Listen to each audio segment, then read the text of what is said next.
Good evening to each one of you who have spared their valuable time out of their busy schedule and joined us for this section. On behalf of Buddhist Embassy, I would like to welcome Kai Whitcomb, who has joined the session via Zoom to discuss regarding the mindfulness of dance in Thai. Kai Whitcomb is the director of Thai Dance Ottawa and also have been a part of Vesak Day.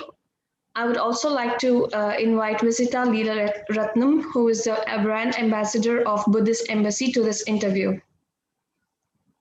Now, to begin with the session, I would like to ask Kai Whitcomb, what inspired you to the field of Thai dance today? Well, since the early age, dancing is always my passion. I was doing it because it's some form of entertainment, some form of activities. And it's because I'm Thai. What's the best thing to do? So I chose to study Thai dance. And then I did it since I was 10 years old. And then I got into high school, university, and then got married. And now I worked and moved to Canada in 1987 until present moment. So it's about 50 years at least that I have been doing Thai dance. And the drive behind all of this that it keep me doing all this is, I think it's because I do it in the memory of my parents and my younger brother who passed away. So at least I'm doing something to remind myself of them all the time. I have to choose to do something that I love to do. It's not something that, going to the temple and sit and pray. Doing dancing and promoting culture is a lot more fun. That sounds really impressive. Can you tell me about your perception of the early thoughts comparing to the present thoughts in Thai dance? As I said, when I was young, doing the dancing is just a form of entertainment. And, then as time passed, it become the habit, become the routine. And when you grow older, it's become a lifestyle. And then through all these years, you gain the knowledge in terms of the culture and the tradition. And then you understand your history, which enable you to lead a better life that we all, and we all learn from our mistake in the past. And in fact, I picked a video that would be able to explain the mindfulness in Thai dance clearly. We're going to be watching the video next. That's really amazing. Before we move to the next question, I would request Visita to play the video of Thai dance by Kai.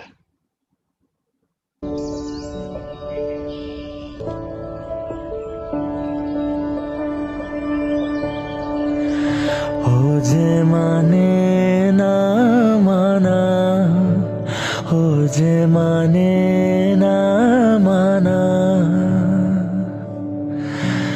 आँखी फिराइले बोले ना ना ना, होजे माने ना माना.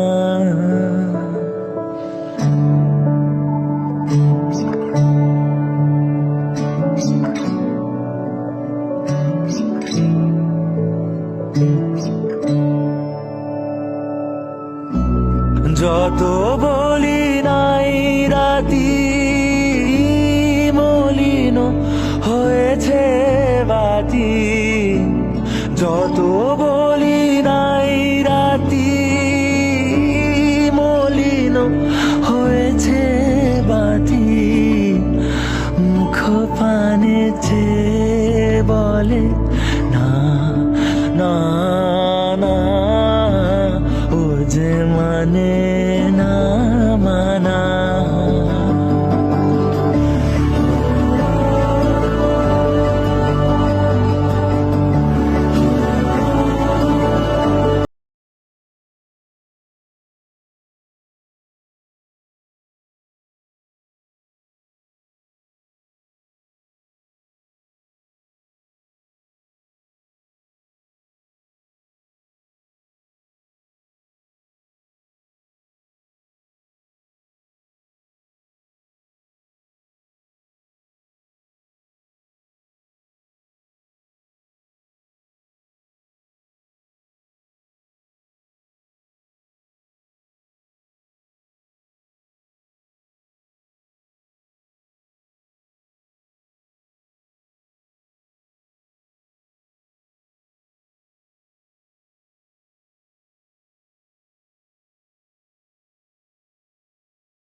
Wasn't that grateful to watch?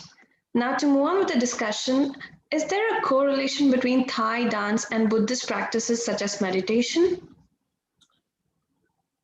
Yes, there definitely is a connection with the meditation. In fact, between any dances, not just the Thai dance. The video that I have just shown to you guys is a very good example, especially the duet part. The bird goddess of old Siam was played by Shewat Aswar, the one of my students, and the two angel of old Siam are performed by myself and my oldest daughter, Denise Whitcomb. And you can see that this is the duet of the two angel of old Siam doing the identical movement, which demonstrate both the physical and mental mindfulness in terms of the eyes, the hands, the body, the footwork, and the movement. Each dancer, when you perform, the dancer has to connect their body and soul together. You have to connect your brain with your eyes, your nose, your mouth, your lips, your fingers, your toes, your legs. You have to connect to all parts of your body first.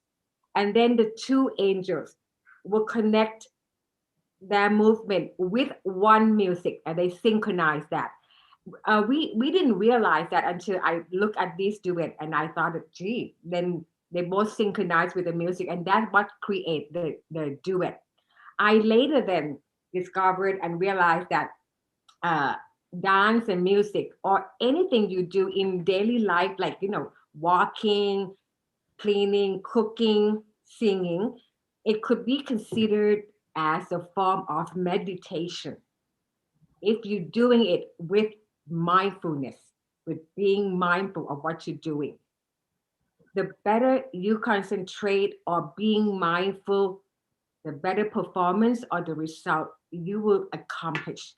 Like all dancers would say, practice makes perfect. That was quite insightful. Last but not the least, does practicing Thai dance help to have a good mental health and physical well being? Does it help to keep an individual happier? I guess yes.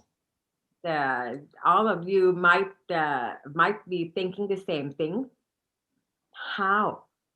Since dance is a form of we already agree that dancing is a form of meditation, because if we being mindful on what we're doing, it could be dancing or walking or talking, then we can count it as a form of meditation. So in that case, when you practice dancing, it's also a form of exercise. So you definitely would benefit from our health from this practice, both physically and mentally. And when your physical and mental health are in balance, that's when you will be happier and healthier. Normally, you know what? When we get normally every day you go to have shower, you get dirty, you have a shower, you clean your body, you clean your hair, you wash the dirt off. But what about your mind and soul? How do you clean up your mind and soul? So the meditation is how one cleans one's mind, and this is I call it the natural vaccine for your mind, especially during this global pandemic. Have you ever wondered why we practice mindfulness or practice meditation? In Thailand, we call it vipassana. When we do the vipassana, we have the walking vipassana, walking meditation, and we also have sitting meditation. And what do we do when we do the meditation? We breathe, we observe our breath or the action on our tummy, rising, falling, rising, and we observe that. And then we also observe the interference that come in, the loud, the smelling, noise, the loud noise, we acknowledge it 3 times. And then once you acknowledge it, and then you let it go. Like if you sit and you have pain because your back is in pain, you acknowledge that I'm in pain, I'm in pain, I'm in pain, at least 3 times, and then you let go. So when you do, some people do the meditation for years and years. They keep practicing this. Why are they doing that? I asked my teacher, and none of them tell me anything. They want me to find out by myself. And the answer is this: when you sit and meditate or walk and you concentrate, you're being mindfulness of what you're doing. And the answer to this is because you need to be able to capture your mind. If you uh sometimes our mind can go crazy. You must have heard the movie Criminal Mind. Your mind gone crazy. What do? Uh, you have to be able to capture your crazy mind, your criminal mind. Once you capture that, then you have time to react. In order, when you capture that feeling, and then you have time to evaluate the situation, whether how can I be respond or react. When you capture the feeling, you don't react. You have time to evaluate whether should I kill that person, should I walk away, should I just smile. So it causes less trouble between not all of us here, among the community, in the family, the community, in the country, and internationally. If everybody are aware of what they're doing, instead of reacting because of the anger, you react with a bit of the evaluation, where do about pros and cons, whether it's in our best interest of all party or not. And we also practice being merciful, being kind, being conscious, forgiveness. And at the end, we all have to let go. Why? Because if you hold a piece of stone or a glass of water, if you hold it for, let's say, 5 minutes, you're fine. If you have to hold it for 5 hours or 5 days or 5 years, why would you bother go through all those suffering? Put it down and let it go. And you can do that because you are being mindful of what you're doing. You think about it instead of just react. Somebody says something nasty and you react right away, or throw something at the person. No, you just acknowledge. When you capture your mind that, oh, I'm angry, angry, angry, and you acknowledge that instead of reacting. And the as I always say that positivity is the best vaccine in life. And the exercise, we were talking about the exercise also. So the exercise help us get strong physically, but the meditation helps strengthen us and balance our mind. So doing both, you definitely going to benefit from both. And that's always people always ask me, what about the chicken and eggs, who come first? Same thing as the birth and the death. Once you're born, we all should be prepared and ready to die anytime, because the only certainty thing is that nothing is certain. We all know, we all say that, good thing doesn't last forever. Fortunately, so does the bad thing. Uh, Thank you, Kai. I'm sure to let go and stay positive further in my life. Thank you so much for sharing your experience and knowledge with us today. We have learned a lot about Thai dance. I have found this session very knowledgeable and profound. Are there any last words or suggestions that you would like to give us? Yes, especially for young people like you guys, for all of you to tune in to listen to this, it's already wonderful, because it's people are busy, and being mindfulness and meditation and Buddhism is not the topic for young people.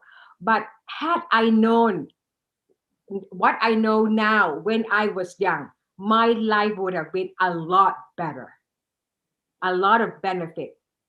And apart from this, on behalf of the Council for Thai Culture of Canada and the Thai Dance Troupe of Ottawa, I would like to let you all know that I'm organizing a virtual Thai New Year 2021, which is coming up on April 13 to 15.